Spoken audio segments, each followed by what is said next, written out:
War.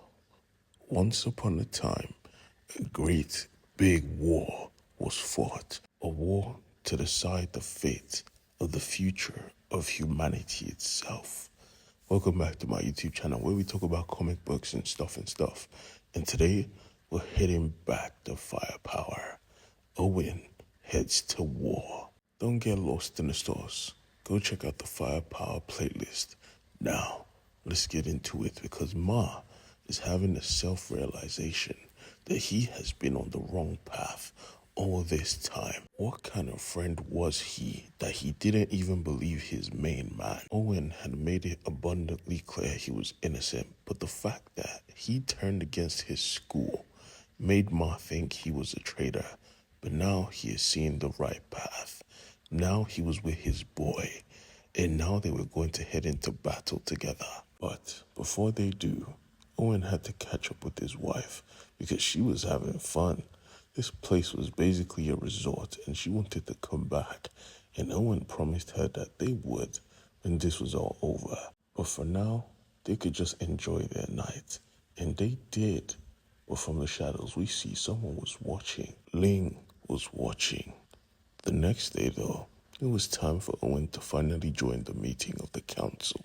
So he set off early in the morning, being welcomed and greeted by Ling's father himself. He wanted to introduce Owen to the head of the archer team, the sword team, the master of weapons, the master of tactics. Finally understanding what this meeting was about. This was a war meeting. For tomorrow, they set off to end this war, and Owen was their secret weapon. But we could see on his face he was a little bit under pressure, but he decided to shake it off because all this was for the protection of his family, promising that when this was all done, they would go back to their normal lives. But his daughter was still throwing a fit, but he assured her that he promises this will end tomorrow. And he embraced his family one last time because for what was to come, he needed a little bit of hope. Back with Ling though, she started putting on her ninja outfit because she sure as hell wasn't sitting on the sidelines. Even if she couldn't be with Owen, she could still fight. So they set off, heading straight to the enemy stronghold. The master had one more thing to tell Owen.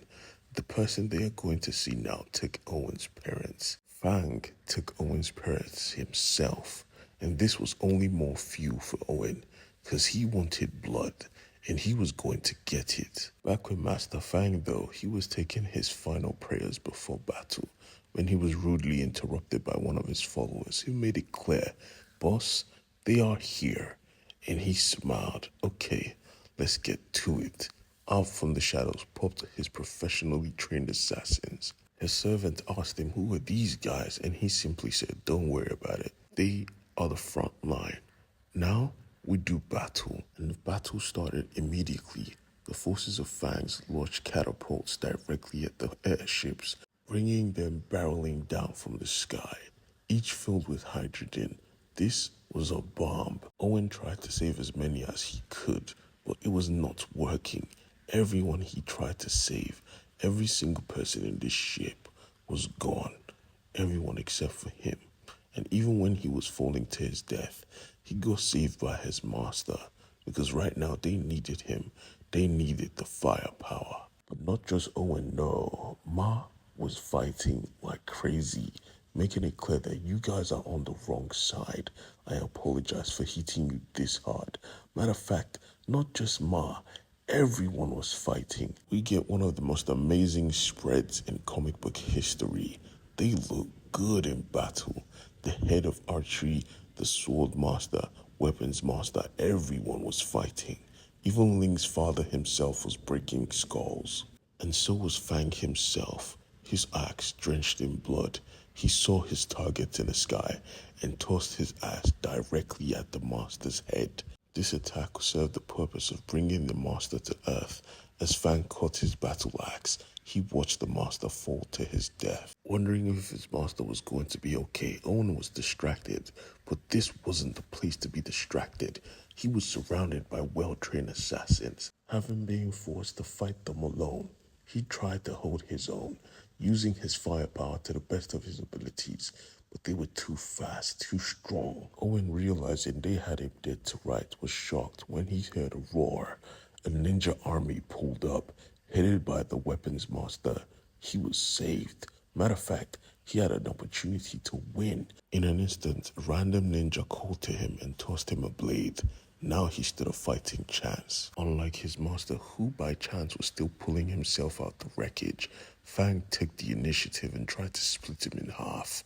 But the master was quick, the master was swift, but so was Fang. Able to predict the master's movement, he knocked him to the ground and was then about to split him in half when Ling's father came through and stopped him in the middle of his tracks, saying to him, "This fight is done.